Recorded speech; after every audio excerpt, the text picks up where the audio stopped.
Hey everyone, welcome back to my new mini vlog. যাকে 9 মাস পেটে নিয়ে অনেক স্বপ্ন দেখেছি তাকে আজ কোলে নিয়ে ভয়েস ওভার দিচ্ছি।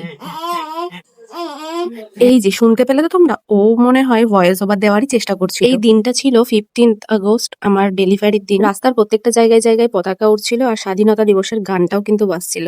ডেটটা কিন্তু এত তাড়াতাড়ি হওয়ার কথা ছিল না, 18 তারিখের হওয়ার কথা ছিল ডেটটা, কিন্তু আমার সেই দিন একটু পেন ওঠায় আমাকে ডক্টরের কাছে যেতে হয় এবং ডক্টর বলেন যে ইমিডিয়েটলি সেদিনই ভর্তি হয়ে যেতে। নার্সিং হোমের ভেতরে একটা সুন্দর গণেশ ঠাকুরের মূর্তিও ছিল আর আমি বারবার করে প্রে করছিলাম যে সবটা যেন ঠিকঠাক ভাবে হয়। এক কথায় বলতে পারো মনে ভয় আর বুকে বল নিয়ে কিন্তু সবারই সামনে প্রেজেন্ট হতে হচ্ছে। ওটি রুমের এক্সপেরিয়েন্সটা আমার কাছে পুরোপুরি নতুন একটা এক্সপেরিয়েন্স। ভিতরকার যে অ্যাম্বিয়েন্স ছিল আমার মনে হচ্ছিল আমি আর বেবি সুস্থভাবে বাড়ির লোকের সামনে যেতে পারবো কিনা। সত্যি কথা বলতে ওইটুকু সময়ের জন্য আমার মনে হচ্ছিল আমার পৃথিবীতে যেন কেউই নেই, আমি পুরো একা, এরকম একটা ভয়ানক ফিলিংস হচ্ছিল আমার। শুধু এটাই বারবার মনে হচ্ছিল একজন কাউকে যদি ভেতরে আসতে দিত ফ্যামিলির লোক তাহলে আমার হয়তো অতটা ভয় লাগতো না। যাই হোক, আমার কথা বাদ দিলাম, বেবিকে যে আমি সুস্থ সবল ভাবে এই পৃথিবীতে আনতে পেরেছি এটাই আমার কাছে কিন্তু অনেক বড় অ্যাচিভমেন্ট।